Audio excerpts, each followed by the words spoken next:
Hey guys, welcome back to G&A Podcast. Your host, Sober Oni, here with... Doodle-doo. Yeah. I thought you were going to do your southern accent. What happened? No, I have to do that for like a whole intro. Like, I can't just like use it to say my name. That'd be a total waste of time. Well, look forward to that next intro then, I guess. Anywho, this week in anime, stuff happened. A lot more stuff than last week. Last week was the slow week, right? Yeah. No, this is all about fast stuff. Yeah, a lot of stuff actually happened. We were fast contending stuff. what we think the episode of the week is between the two of us. So I guess we both got our guesses for the other one. Yeah. So we'll see who's right. Mm-hmm. But let's start off. Go. Nope. Sorry, I didn't mean to cut you off. Well, starting off with Kakegurui then.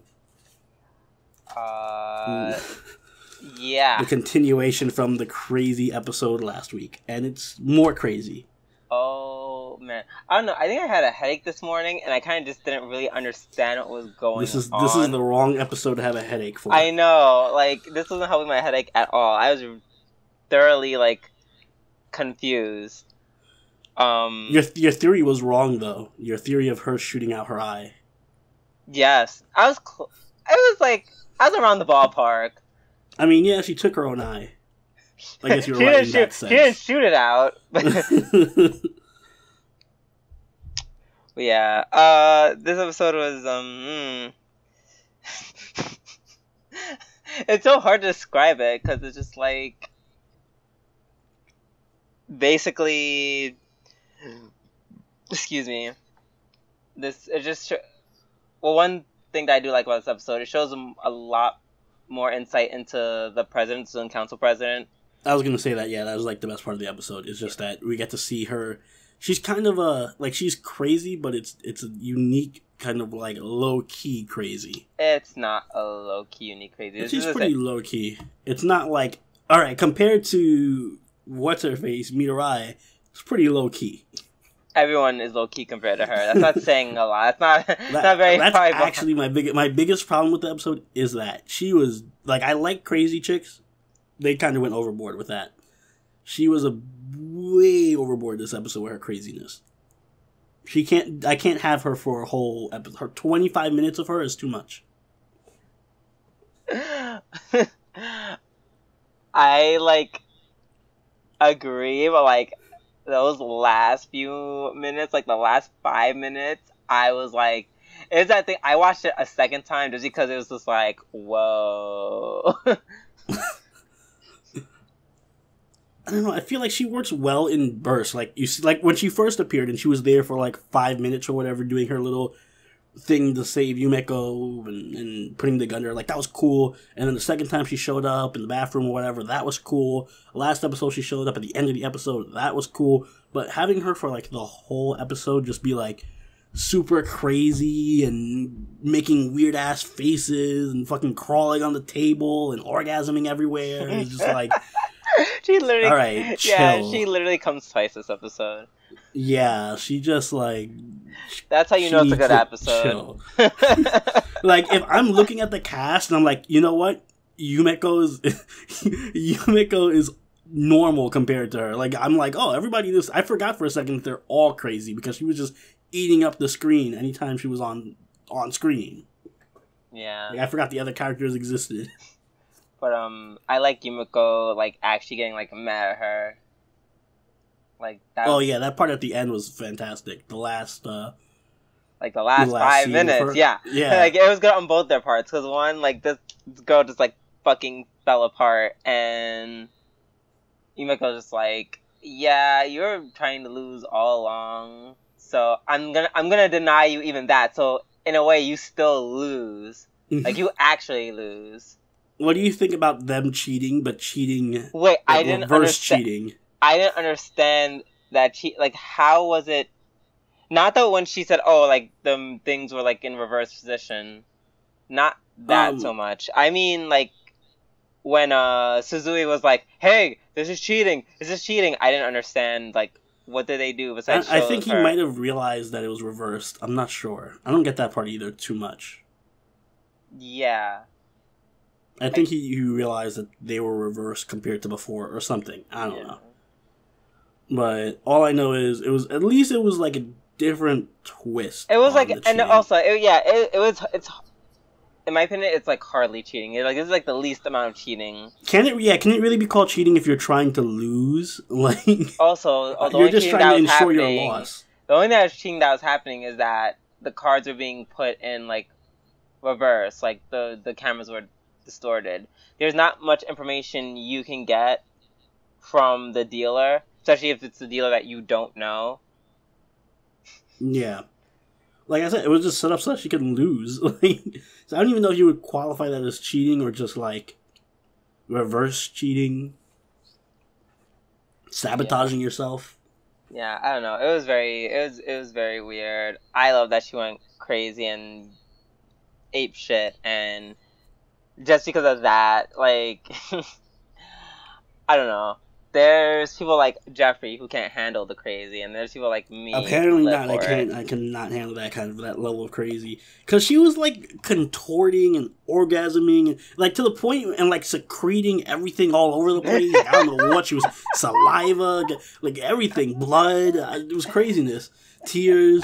Like, to the point where I was eating breakfast while I was watching it, and I was kind of like, wow, that's crazy. So I was going to ask you, and I have specifically in my notes to ask you, this episode versus Monster Musume's first episode. I knew you were going to bring this up. I knew you were going to bring this up.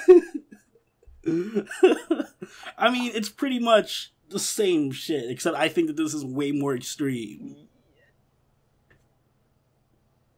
Okay, maybe for like, and it's funny that you say it, maybe for like the first half was better than Monster Musume, and the second half wasn't. And it's funny that I say that. I can literally say that's the truth, because I actually ate my breakfast watching this. And I was done well before the second half. For those of you who are not in on it, there was one instance where Drew famously got triggered because I played Monster Musume's first episode, and he couldn't get past the first 5 minutes because he was eating. I was eating. I don't want to watch girls like orgasm like in a super sexual nature. Like this is like she's kind of crazy getting off, so it's like fine. It's like, I mean, it was kind of sexual here too. Like, it's not like she was like, oh my god, I got shot at, let me like take my hand and literally just punch my pussy. Like, almost. Almost, but the point that it wasn't like that. And also because like your mother was walking back and forth, that also made me incredibly uncomfortable. Oh, don't throw her under the bus. Don't throw her under the bus. This was on you. This is all you. I'm just saying, watching her go back and forth while I'm eating breakfast, and this is what I'm watching. I'm like, I don't recall that being the case. I just remember you freaking out in the first 5 minutes, and it was hilarious. Yeah, I really just wasn't okay with it. It was just like, like I said, I think I was like winding down with my breakfast as all that other shit started happening. But like Monster Musume was like, yeah, we're kind of having sex, I'm kind of orgasming, and I'm like, I'm about to put my, like, I don't know, my sausage, egg, and cheese in my mouth as she's saying this. I'm like, yeah, she was about to put her sausage, egg, and cheese in her mouth. Anywho, back on topic. Disgusting. Yumiko's voice actor for that entire scene, that epic speech that she gave at the end, do you know Yumiko's voice actor is also the voice of Atlanta in Fate Apocrypha? Wow. And Icarus in Heaven's Lost Property. I forgot the Japanese name. You know the show. Do I? It sounds familiar. Yeah, it's Sora no Otonashi. The comedy with the guy who has the angel that grants wishes. Well, yeah, grants wishes. You know, Icarus and Nymph and. Oh, I feel like I know this anime. Oh, it's gonna bother me. You love it. I know. I'm pretty sure I do. Class president who has like the purple hair and crazy glasses guy. I feel like I know this. I know this. I just can't remember. Anywho, yeah, I just found it interesting that she can just transition between, like, batshit crazy characters like Yumeko and calm, collected, kind of soft-spoken characters. Like, I would have never known they were the same person unless I looked it up. Yeah, that's actually really impressive. And I also like the parallel between, they did the title card drop at the end of the episode-ish, where it was like, I forgot the name of the episode, it was like, She Refuses. Oh, yeah, like, I think it's called, like, Maiden's Refusal, something like that. Yeah, but they did it right after Yumeko refused to kill Mitarai, and then right after the card drop. And then, yeah, right before Mary refuses to join the student council. Right, so it was like a parallel. So that was cool. That was cool. Also, yeah, shout out to Mary.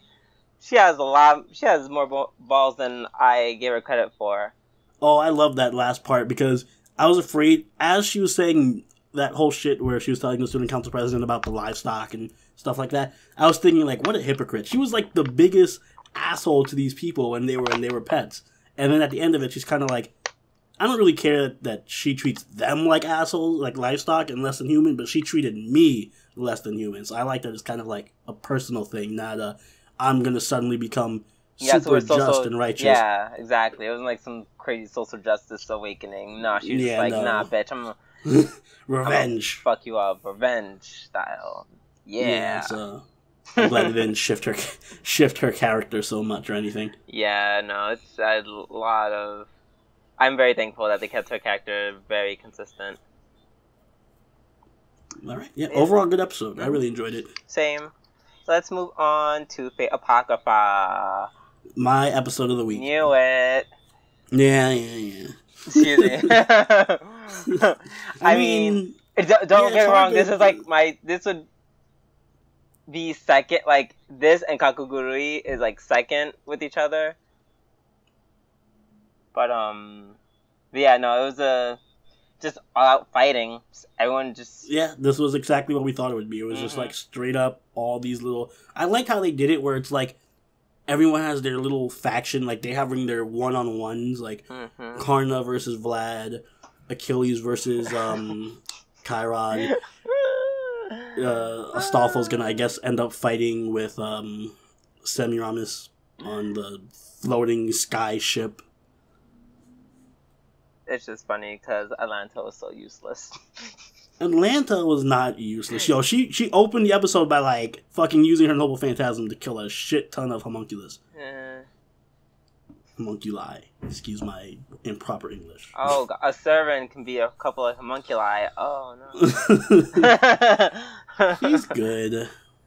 Wait for her time to shine. I'm sure she'll get it soon. It won't be versus Vlad. Literally, Vlad is OP. I love how they made Vlad so OP. He literally just kept trying to do something, and Vlad is like, "You're annoying. Get out of the way."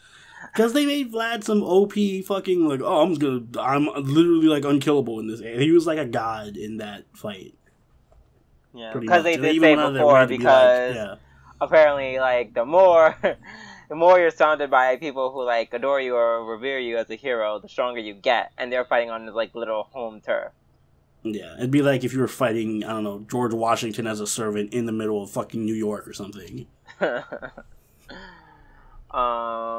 If that's the case, why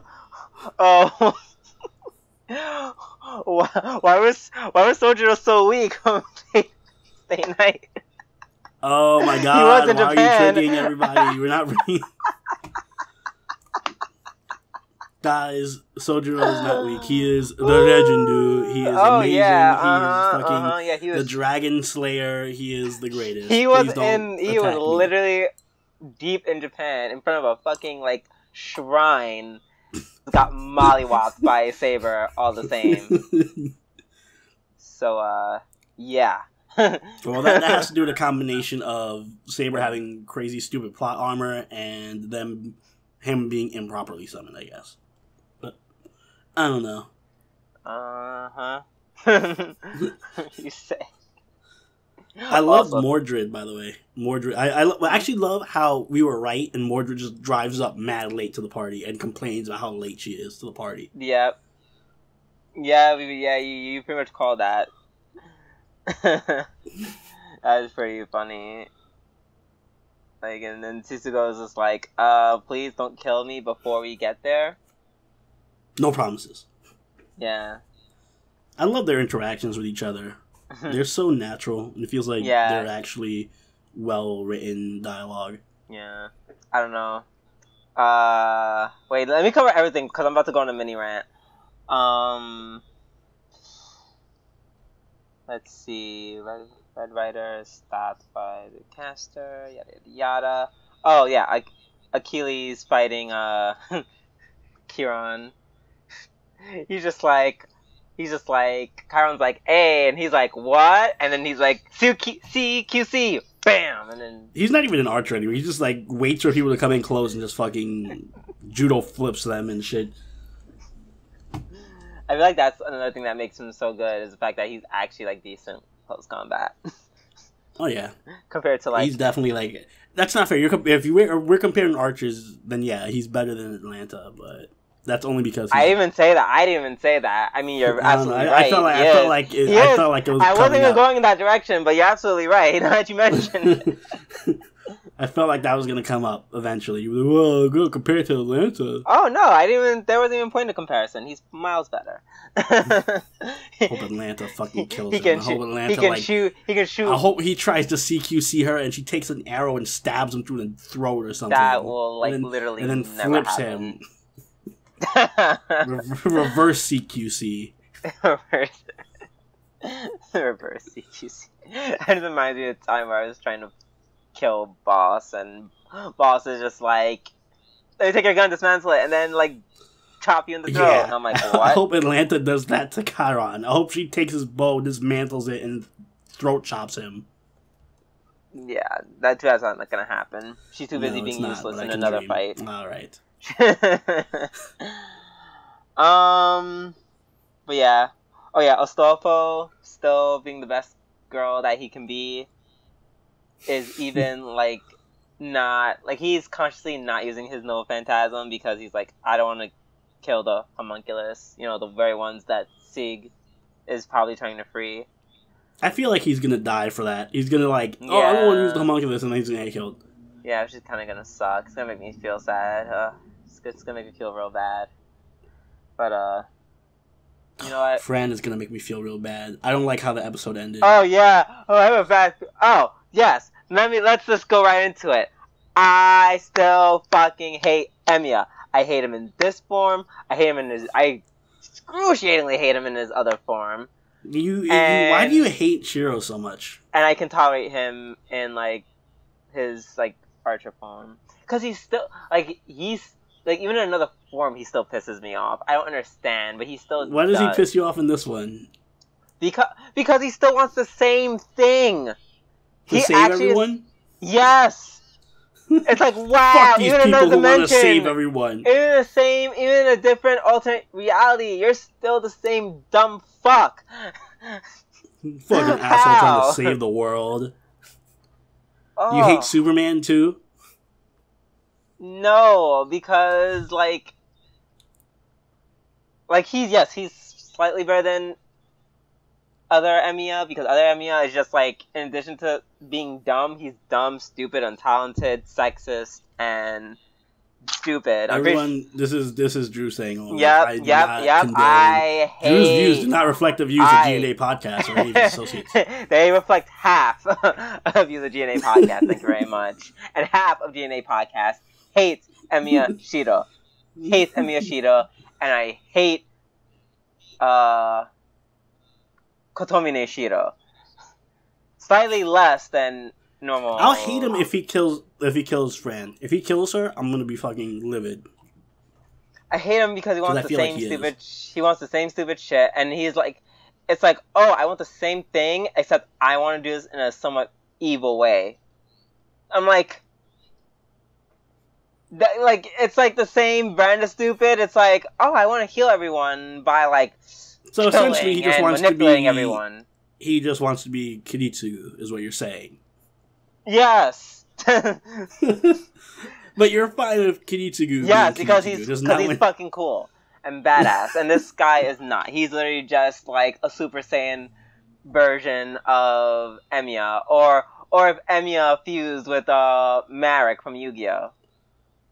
Yeah, that's pretty on point. Yeah. For character design standpoint. Exactly. So, I just don't want him to kill Fran. I don't want Fran to die. Please don't let Fran die. I don't want this. Probably is because he's the bringer of everything bad and stupid into Fate. Hate him. Let's move on before I keep going. Next, wait, did we cover everything? I feel like we skipped something in that episode. Did we? Let's see. Emiya's like, planning the fight. Oh, he's planning the fight using the little phantasm that Assassin built for him, which is very interesting. Like, she's very about building shit. Yeah. Which I guess Spartacus was released. And stuff. Oh, yeah, Spartacus is kind of released to fight against the Castles of Red. Oh, yeah. And that last question that Emiya asked fucking Fran, hey, you want to be a berserker for our side? I'm like, you... I hope she doesn't accept. I don't. I actually hope she does accept. I want her. I hope she accepts, just close enough for her to kill him. I don't want her or her master to die. Is that too much to ask? Yes. I feel like it is. Absolutely. 100%. I just want them to live happily ever after. Have you not watched Fate Zero? It's not. I'll hold out hope. It's not. It's definitely, like, as bad, though. Kind of. Alright. I think that covers everything, then. Yeah. Let's move on to Hajimete no Gyaru. Ugh. Yeah, this was doozy of an episode, if only for the last scene, which was fucking great. So basically this whole episode is centered around, like, them trying to make King's Game happen. Remember when you hated his friends? Yeah, like in the first episode, they won me over easily. And now they're like the best. But yeah, they are easily the best. Did you hear that part in the beginning? I don't know if it was just me when he's asked what the King's Game is, and then they just all look at him, and I hear one of them just go like, "Oh my god," in English in the background. Yeah. No, I heard that. Yeah. Like, what the fuck? It's like, all right. Someone's been practicing their English very diligently.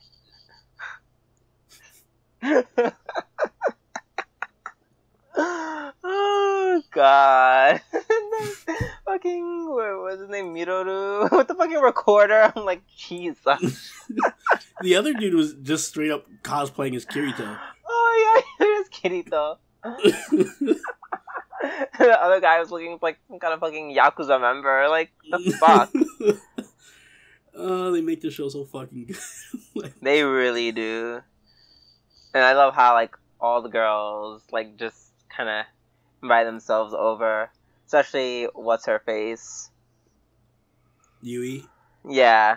Yui's like... Yeah. Oh, I have nothing to do. And he's like, I have simply nothing planned. Yeah, first off, I like how she just thinks, like, oh, why don't you invite me over someone else's house? Like okay. Right, exactly. Rude. And I'm like, especially after everything that happened... Like, you have some fucking nerve. Oh yeah, I love how they're like, man, when the moment they mention the King's Game, everyone's ulterior motives are known, or like... Oh, I was gonna say that. They all just went into their like why they actually... Yeah, they're just like, like, either people are like, huh, there are ulterior motives here, or someone's like, here are my ulterior motives. Yeah, so, like, everyone was just... Yes, chance. Yeah, everyone was just, like, aware of what was going on. But it was going smoothly at first, and then I didn't know the guy in glasses, so I literally just called him Kirito. And, yeah, when he sets up... First of all, shout out to him. He's actually a decent wingman. Yeah, he's actually a good bro. He is. I mean, he's still sleazeball because he planned it so that he could get some action too. So he's still kind of a sleazy, but yeah, when he that's a fair trade-off. What? It's a fair trade-off. I guess. But doesn't matter because that's when someone even better than Kirito steps up, and that is Junichi. Like, I literally, like, my respect for him climbed, like, 100%. That was such a great scene. That was, like, not even the fact of what happened after, just the fact that he actually was like, let me protect my girlfriend by not kissing her. Yeah. And I'm just like, shout out to you. You're the real MVP. But yeah, basically what happened was they just... I kissed a boy and I liked it. They slapped some sticks around. Yeah. That's one way of putting it. That's the metaphor. It's the metaphor. This show is so deep on so many levels we don't even know. Yes, many sword fights were had in that scene. I like how Yame actually realized what he did and like gave him props for it too. Yeah, even though I don't know how the fuck she knew, but I guess she had intuition because she strikes me as like being, which is why we need a Yame episode. But you know, she's definitely a lot more aware of things going on. She's a lot more aware and mentally sane than like everyone else. Yeah, it was a good episode. I liked it. I like how they set up the next, I guess, few episodes with them getting summer jobs and then going to a trip. Yeah, it was a good setup for like the next couple of episodes. It's not totally like, oh, now this is happening. Like, we're actually gonna know what's gonna happen. Yeah, I assume that's gonna be the rest of the season, probably, with them just doing jobs and then going on a trip. Yeah, which I'd be okay with. Yeah, let's move on. Unless you have anything else to say. No. Alright, moving on to Centaur no Nayami. And it's like the first episode where I wasn't like blown away by it. It's because this episode was literally just, there was no subversive element to it. It was just a straightforward, cute episode, which was fine. I found it really cute and nice and relaxing. Yep, and every scene with Ebi-chan was my favorite scene. Like, oh yeah. Like I love her so much. I fucking love her so much. I love the first half of the episode. I really like Mitama. I love Mitama so much. Yeah, she's really growing on me. Yeah, she's very like a solid character. And I like that she's a solid character, but like she has nothing to do with the fact that like, oh, she acts really cute or something like that. Like, no. Yeah, no, she's not very cute. She's just like a take charge, no nonsense, but she's still not like, she's not a bitch or anything. It's just like, yeah, she's just very like not aggressive. Assertive. Yes, assertive. And she still cares for her little sister so much. Yeah, which is very sweet. Her sisters were cute too. Yeah, her sisters are adorable. Like when they met Ebi-chan, that like. Oh yeah, and then they kept asking her to open her mouth and running by. I like that. I was like, how's the episode gonna get any better than this? Like, I think that was their first mistake. Like literally just opening with such a great scene. That, yeah. Oh, that was such a cute scene. Oh. Oh, I also love how like. Oh, when they were changing, the changing scene was very non-ecchi. I know, it was very normal. Also, it explains how the centaurs put on pants. Yeah, like they weren't doing it to be sexy. It was definitely more like informative, if anything. I did like the slight jab that she gave. Yes, Ebi-chan, yes! Oh my god, they're like, oh, you really don't have anything. And he's like, oh yeah, that's why, because we tend to not nurse our young. The same could be said by you two. I'm just like, oh shit. Well, we don't nurse our young now either, so. Yeah, I'm like, yeah, you get the fuck out of here. Don't step up to fucking Ebi-chan, bitch. Blown back. That was a great scene. Yeah. I actually like the first half better than the second half. Yeah. The second half was kind of whatever. It was a little too. It was a little bit too talky without actually saying much. Like there was no. Yeah, it was just like a lot of talking and just like they were just telling ghost stories. Yeah. Like and like so much it was like explaining. Oh, like this is why we should go on the trip. Like they like spent the so much. First half of the second part was just too much. Like why talking about going on the trip? Yeah. It was a slower paced second half. Very slow paced. I love how I was like, oh, Kyoko's like telling this story about like genetic manipulation. I'm like, wow, you just described the whole premise of Chaos Child. If you want to watch that, it's available to watch it in Funimation. Although, like, I would, tell you not to because it's just not a good anime.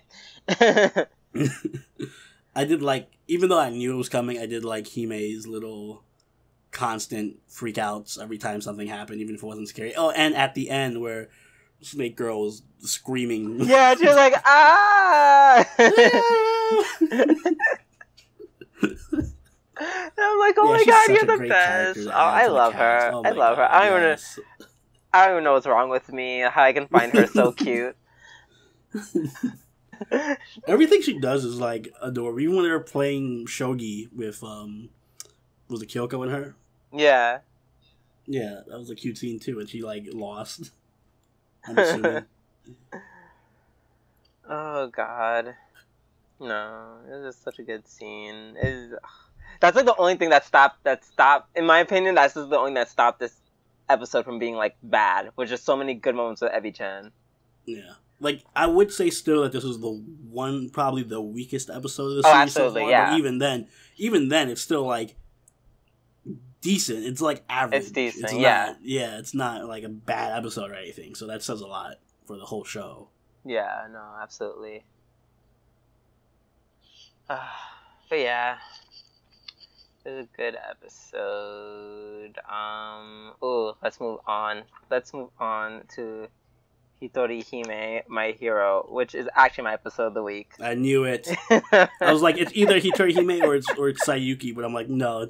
I just saw Saiyuki. I'm like, no, it's definitely Hitorihime, My Hero. It is. I'm sorry, and I will admit it's 100% just because like I'm super biased, and there's nothing like not only. How am I gonna say this? Not only was it like just like a good episode, or like the main character or the main couple finally got together, and they just happened to be guys, but like, I liked it was like the episode where they got together, and it's only episode 7. Yeah, I was gonna say, this had like a real final episode feel to it. Like, if this was the last episode of the series, I'd be like, oh, this was a great last episode. But see, that's my problem. And this is why it's my episode of the week, because that's the one thing that I hate the most. I hate that, I don't know, I just hate anime that ends with a beginning of a couple, like, getting together. Like, I don't know, I feel like to a certain point, so, like, that was 90%. Exactly. I feel like it was like a trope that was very popular in the last decade, and now it's like slowly kind of fading out ish. In my opinion, at least, like there's just like a lot more anime where I see couples like are together. Either they're together in the beginning or they get together at some point, like not at the end. And that's great because I don't want this whole I don't like the fact that like a whole anime is literally about like, oh, this is how they get together finally. There's not too many good anime that center around that, because they'll focus all just on the journey like of the couple getting together. And that's cute and all, but more times than not it's boring. Like I needed something a little bit more than that. Like for example, Working was fantastic. Even if it took them like 2 seasons for them to get together. It was cool because there's all this other shit going on that didn't have to do with them being a couple. Yeah, so, it's like not just focused on their romantic relationships. Yeah, but their romantic relationship was like a subplot of everything else. Exactly. Meanwhile, there's like fucking animes like what is it?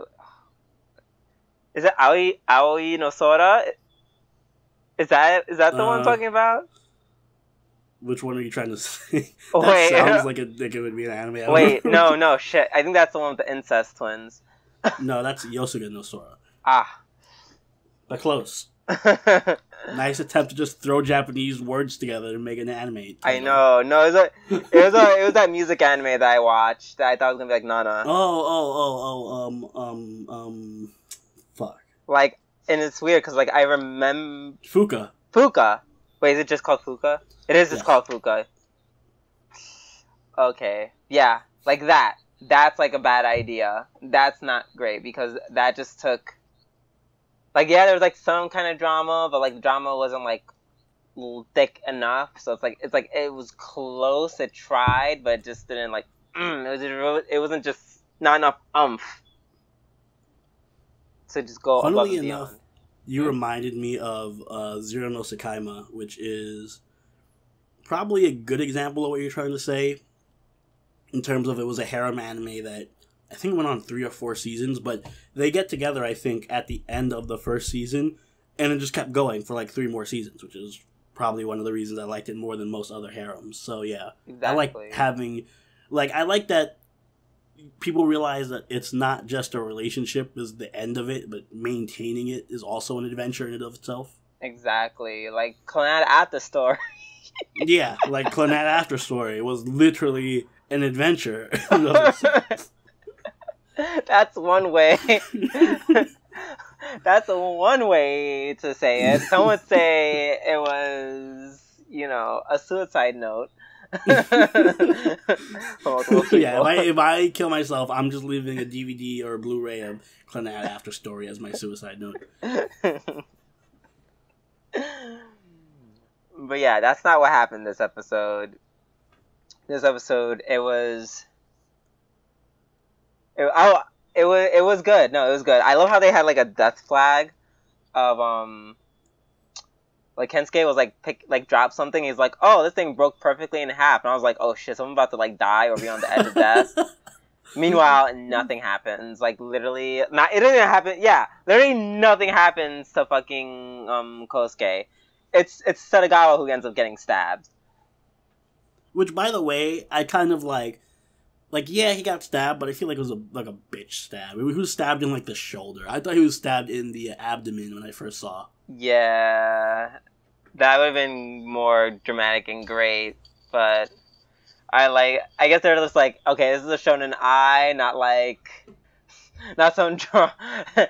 some fucking, like, it's shonen eye, not shonen. Like, we're not trying to do something super dramatic, and he's like, oh, you awakened my inner power, and yada, yada, he was going to go Super Saiyan after that. He wasn't about to go Super Saiyan, but he definitely was about to kill Yabase. he actually was about to kill him. Also, I love how everyone, like, turned on him for, like, stabbing Setagawa. This is the most polite gang. This gang is, like, straight out of fucking West Side Story. It's like, whoa, we don't go to knives. That's crazy. No, we don't settle things with our fists. Yeah, one-on-one brawls with each other. Yeah, it's very 60s code you guys got there. Yeah, definitely. But yeah, fight scenes were, but no, I wouldn't call them fight scenes.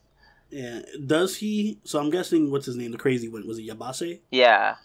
Does he have a thing for Setagawa? I feel like kind of like. Because I kind of got the impression, especially since in the beginning of the episode, it kind of was like he might have some feelings for Setagawa, and I think that's probably going to be what comes up next. Like, that'll be the next arc. Oh God, I hope not. No offense, I really don't have any interest in this Yabase kid, but yeah, me either. I don't really. I actually want to see if we're betting on what we want to see. Yeah, I want to see the detective. Oh, the detective and who? Oh, no, I just want to see the detective get involved more, because he was a fun character. Why? Who do you want to see? I want to focus back on, like, Hasekawa and Kensuke, just because I love Hasekawa. Wow. Like, not for, like, the rest of it, just, like an episode. They had, like, one episode for them, I'd be happy.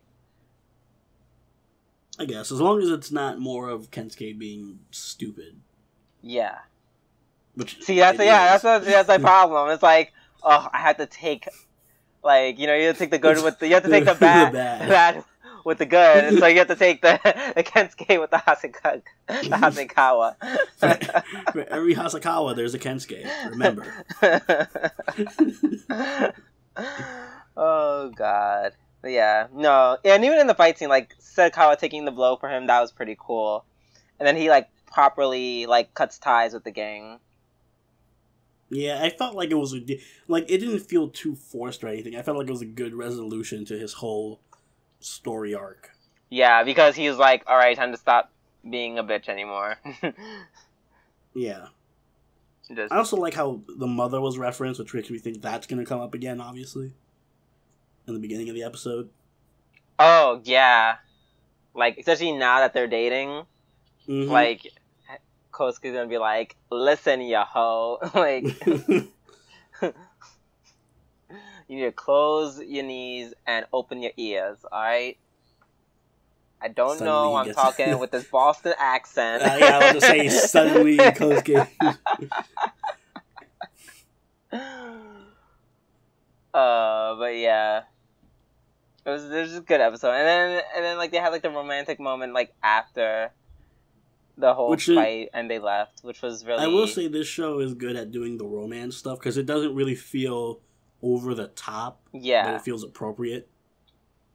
Exactly. Like they didn't like have a full like yaoi make out section. Like exactly. To a bed and like take off his pants or anything. It was just kind of like normal, what you would expect from a normal couple. Yeah. Oh shit! Wait, you're talking about the ending? Yes, I was referring to like as soon as the fight was over, like they didn't try to do something really romantic because he's like kind of. Oh yeah, bleeding. That too. But I was talking about the ending specifically. But yeah, and no, that's another thing why it's my episode of the week. No, yeah, it wasn't no like sex or anything. Like it was just like we're a couple now, yay! And I'm like, yes, this is this is appropriate. It's not like freaking. Oh my god, I'm forgetting all these Shonen Ai. Oh, I thought you were gonna say Kuzuno Honkai. No. The one with the little kid and like the grown adult. Super Lovers. I remember that one. Yeah. Yeah, it shows that you can be sensual without having just random sex in there. Exactly. So it's very, see, it just feels very appropriate and very like romantic, but not like in a super slutty way. Right. I love it. I can't wait for next week's episode. I was so happy. Like it was just a very, for me personally, it was my episode of the week because it was a very fulfilling episode for me. I'm curious to see where it goes next week. Yeah, now that they're at that quote unquote like endpoint. Actually, how many episodes does this? Oh, it's 12 episodes. It's 12 episodes. I guess there's like room. Yeah. Yeah, they don't have a lot left, but Wait, is this episode 7? Yeah. Oh wait, no, they have like half the they have half the season. Never mind. Though, dude, real quick, going back to Hajimete no Gal, that is only 10 episodes, by the way. Fuck. Well,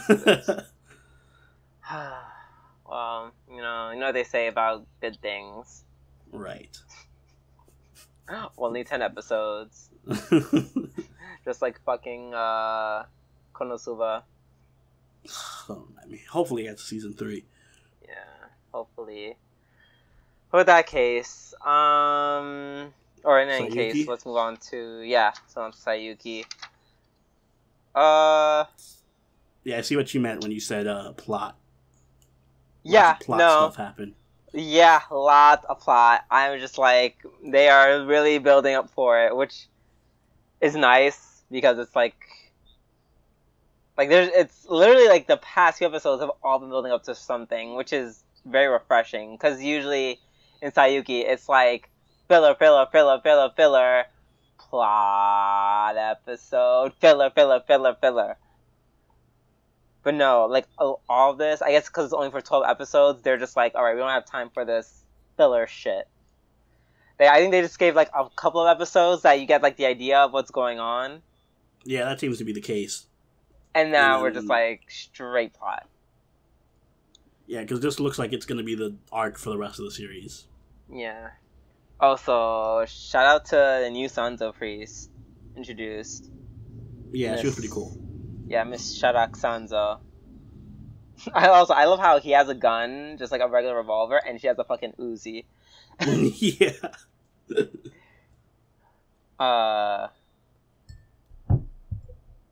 But yeah, there's like a lot of.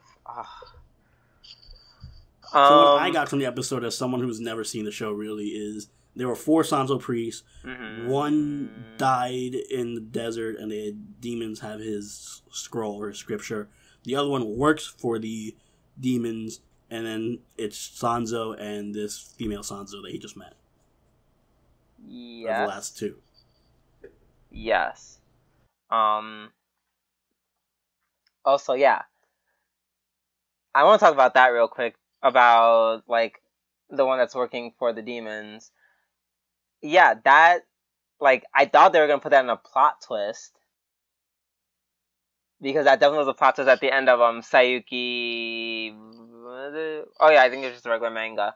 Where they beat this priest who has the scripture. Like, and they're fighting him, and they get fucked up by him. Like, they get fucked up so bad by him. They, like, end up retreating, and then they go back to fight him. And I like the fight scene because, like, their whole fight scene, like, there was no training montage to be had. They were just, like recuperating, and they're like, alright, let's try to kill him again.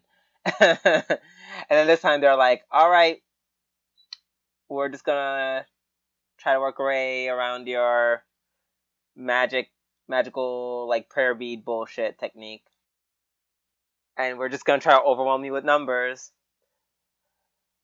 Which, eventually worked, and they beat him. But, yeah, at the end of it, once the priest dies, who's claiming to be a Sanzo priest, the real Sanzo priest, which ends up being the doctor, Nijiani, like, ends up, like, taking up the scroll, and he's like, oh, that was an interesting experiment, and then just, like, dips. And I was just like, oh, the doctor was a Sanzo priest all along? Like, that was a huge fucking reveal, and apparently they're just like, fuck it, let's just throw it out there. Yeah. So, I don't know, I feel like that would have been a really good plot twist. But yeah, so they really dropped the ball on the big reveal. Like, that could have been a huge reveal, unless they already... No. Because that wouldn't make any sense. What, if they revealed it in a previous season or something? Yeah, because it seems like they didn't know. Like, it seemed like it was a big secret to everyone. Like, to, like, the audience, it was a secret. So I just assumed that they didn't know. Which is very interesting. Because from the way he spoke about it, it sounded like he just knew from, like, the get-go. Which is interesting. So that was interesting. Oh, and then during, like, the demon attack, he finally uses his scripture. Mm-hmm. And then they have that whole, like, discussion of, like, hey, we both use our scriptures, but, like, they resonated with each other, and some shit could happen, so we probably shouldn't use them when we're around each other. Which definitely means they're probably going to use that around each other next episode. Foreshadowing. Yeah. Either they will, or they're going to try not to, and it's going to, like, inhibit them, like, very badly. Well, I also like the scene with, like, Hassan and the female Santo priest. Oh, yeah, that was a nice scene at the end.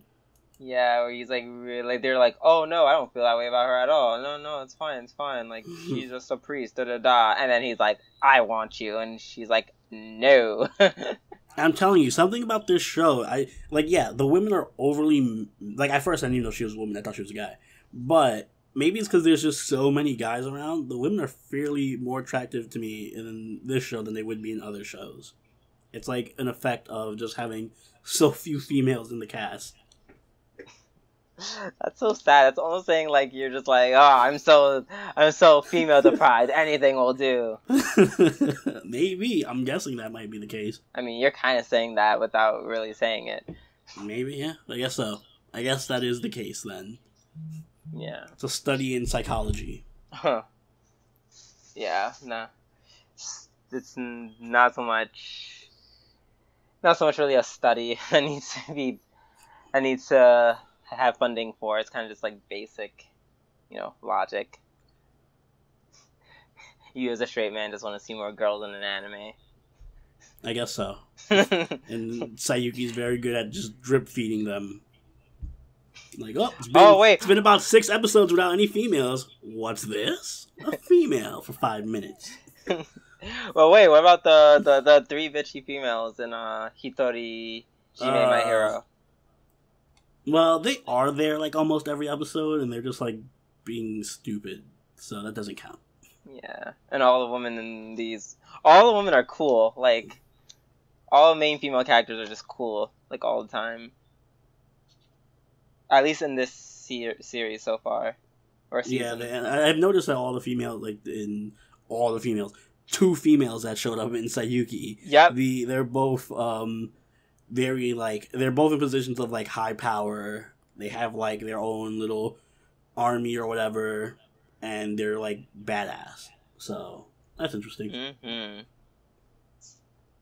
Yes, badass indeed. Yeah, but basically, it's set up for a huge fight. The 2 dudes who are trying to resurrect Lord Gyumo. They're there with their little demon army, trying to take the scripture once again. So is the dude at the end of the episode supposed to look like Gojo? Is that like a thing? No, that's literally just like by design. Like there's no relation. No, they look so similar. They do, like with the red hair and all. Yeah, I know, I get it. Wait. Actually, it's so funny that you mentioned that. Is it because of the thing that I noticed in the back of Gojo's neck? You know the other dude, the black hair? Yeah. And like his weird sword? Mm-hmm. Yeah, that's actually Gojo's half-brother. I'm pretty sure.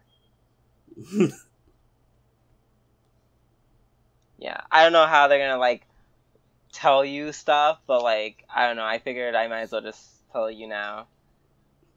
They'll probably mention it next episode or something. Probably. If it's true, I'm pretty sure they're related. Like there's a very huge like plot thing like with his older brother, and I think that's him. Yeah, and then like the whole oh god, I'm remembering Gojo's past. Oh, abort. Not fun. Yikes. Bad times. Yeah, let's move on. This is making me sad now. Let's before we get deeper into this rabbit hole, let's move on right. to Boku no Hero Academia episode this week. Mm-hmm. Much better than last week, because last week was that filler episode. Mm-hmm. I don't know how much. I don't know how to feel about it, because it was more like a setup episode to the next arc. I think, like it did a good job of setting up the next arc, but the episode itself wasn't particularly eventful. Yeah, it wasn't like amazing. It was just like this is like a buffer scene again, but like slightly more important. Which I do get that they need these buffer scenes for like, because the last 2 arcs have been like non-stop action all across the board. So I guess they need these to kind of slow the pace. But at the same time, it's like, because I'm used to all the action across the board, now having the slower pace is kind of being like, it feels like it's dragging. But I did like All Might's speech or his talk with Midoriya. Yeah, that was a good one. Like I like how they explain the powers. It just shows a very human side to All Might, as he explained to him how the All for One and the One for All quirks were brought about. Oh, and I guess this is the first time we actually see the main antagonist, quote unquote. See. Yeah, I mean they showed like half his face or something, half of what was supposedly his face. Yeah. Yeah. Also, it really sucks at the end where he's like very, very highly implying that he's gonna be dead. Yeah, he's like, well, I actually thought that was the case already. Like, didn't he say that in the beginning? Like, he's, you know, losing his power and everything. So I thought it was already implied. Yeah, no, he's like dying. losing his power. Like losing his power. There's one thing to losing your power. There's another thing to losing your life. I would have just implied that they were like. I mean, I assumed that they were linked. I'd be like, oh, so you're dying. Like, he doesn't look like the picture of health outside of his All Might form. Yeah. I do like how they kind of show Midoriya using his. Now he's a lot better at using his 5% power mode. Yeah, that's really cool, and I like that he didn't win either. Yeah, that too. Like, he still never wins. Well, he wins enough that it's not like he's like total loser or anything, but it's like a surprise sometimes when he wins. Yeah, he's not a Naruto. Yeah, he doesn't win every battle with some BS that just magically happens. Yeah. Excuse me. I also like how they referenced all the other people's training and Bakugo not doing shit. Yeah. Yeah. Like you said, all in all, it wasn't oh, I did like the locker room scene where they're trying to was keep funny. into the people. And the girl with the ear jack just like pokes his eye out. And she's like super mad because it's like, oh, but you guys didn't say anything about me. Which, by the way, that hole was like way too long. He would have never seen anything. Yeah, in like real life. Yeah, but overall, it was kind of just okay better than last week, but still pretty. It was okay, but it was still pretty draggy, and I'm expecting next episode to be much better. Like shit, there's going to be a trigger for shit to happen in one of these episodes, and then from there, it's going to be non-stop action ride again. Yeah, definitely. So now we move on to our favorite show of the year, of the season. Take it away! Netsuzou Trap! Woo! This episode,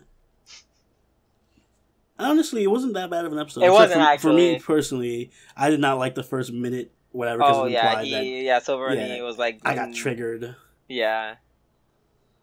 With Hotaru leaving, them getting busted and then basically being like, alright, I'm just gonna go fuck Fujiwara and you can listen to us from your room.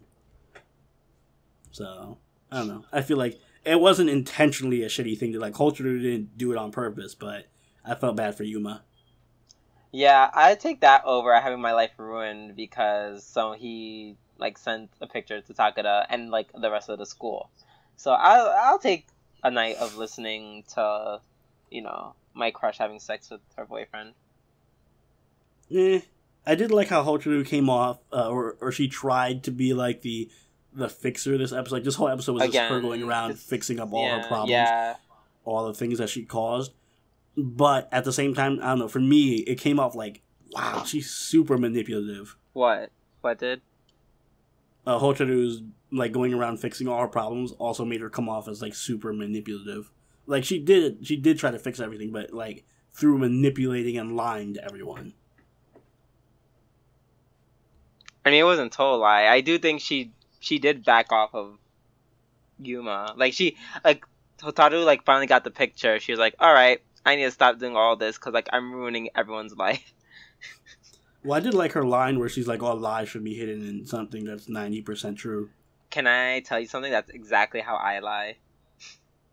I think you told me that before. I feel like that was I did. I have. Yeah. Like, I'm pretty sure I told you that in a conversation. I'm like, the way I lie, like, I can never just bull-face lie. Like, I can convince myself I'm telling the truth if I add some truth in there. Yeah, like, the vast majority of what you say has to be true, and then you put, like, a little thing in there that's a lie. Yeah. Which, I mean, is pretty much what Hotaru did this whole episode to everybody. Pretty much. Yep. And I feel bad for Takeda because I know he's going to get his heart broken again. Oh, God. Takeda, we're all just like, Takeda, run away. Run away. You're free. Be free. He's like, no, I like being in pain all the time. I know, I can tell what's going to happen. They're going to be on a date, and Yuma's just going to be thinking about Hotaru the whole time and just run away and be like, I need to see Hotaru again. Probably walk in on her and Fujiwara having sex. Oh, God. And then Fujiwara's gonna, like, I don't know, punch Hotaru in the face again. Like, I did like how she admitted just straight up being a gold digger for her career path. oh, yeah, that was my career path gonna be. Like, bro, it's a thing about what we're gonna do for college. And she's like, I don't. I'm just gonna find me a man with a stable income and be a housewife. I don't know why all the girls got mad at that. I guess it's portraying them in a negative light, or I don't know. I feel like they just don't like Hotaru. They don't like her. They're so mad just because she's cute as fuck. Speaking of which, I like how it ended on her having a maid uniform. Yeah, like I guess she works as a maid cafe. Cat girl maid outfit. Which, as I mentioned, she should cross over with her pirate eye patch and do like a pirate cat girl maid. You're actually the worst. I mean, so am I, because we definitely made the joke. We're like, she wanted that. She'd be like, "Oh, hey, Fujiwara, I need your help again." Yeah, I'm getting dressed for work. Come here, give me a black eye so I can put my eye patch on. That's awful. This show's gonna end so awfully. They did show, I think, in the credits, like, a preview of next week's episode or whatever, and it showed Yuma wearing the maid outfit, so I'm guessing... Oh, here we go. I'm guessing they're working together. Mm-hmm. Oh, I bet they are. Lots of work is getting done on each other. I mean, with each other. Yeah. Mm-hmm. Oh, God. This anime makes me so depressed. Happy.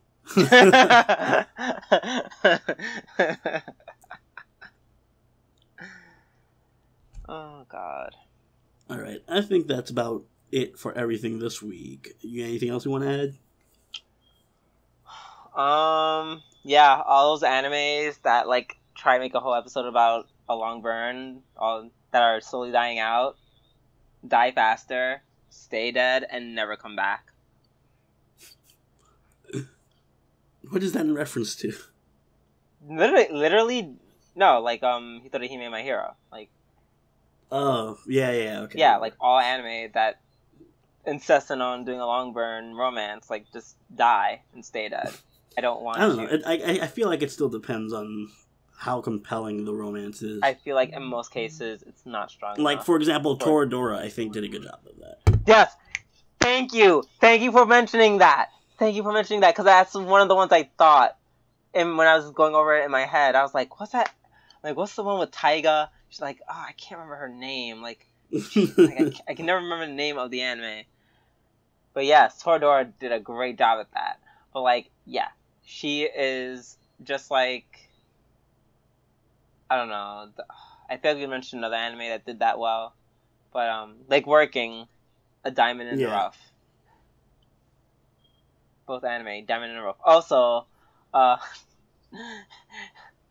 yeah, I was looking at the comments when Silveroni was kind of recommending someone else to watch Working. Yeah, I'm not sure if I just was really repetitive. I think I just had like a mind fart. But anyways, point is, someone else, and everyone else watching, you should watch Working. Yes, please do. Like, it's a really good show. Like, literally, it's like top 3 like comedy anime that I've watched. I would put it up there. Yeah, it's definitely really it's because it's so relatable, and it's just so funny. The characters are so great. Like, it is truly a gem. Please watch it. It's so fucking funny. I love how this outro just went to recommending Working. Yes, cleanse your palates of that Boruto bullshit. No, I'm just kidding. Alright, let's not bring that up again. I'm just kidding. I haven't watched Boruto, so I can't judge it. But yeah. If you'll take us away, Silveroni. Yep. Alright, guys, thank you so much for watching. Let us know in the comments what you think about this week's episodes. And if you haven't already, go check out... Well, no, this won't be up, but go check out my live streams that were live streams, and they're on the channel now for Fate Grand Order. We've had a ton of fun. I'm going to be doing some live streams going forward, so join me for those. Other than that, and who knows, maybe I might join in on those live streams at some point. Yep, we might have some guest appearances. Hint, hint, nudge, nudge, wink, wink. Yes. All right, guys. Thank you so much for watching. We'll see you guys next week. Later. Bye.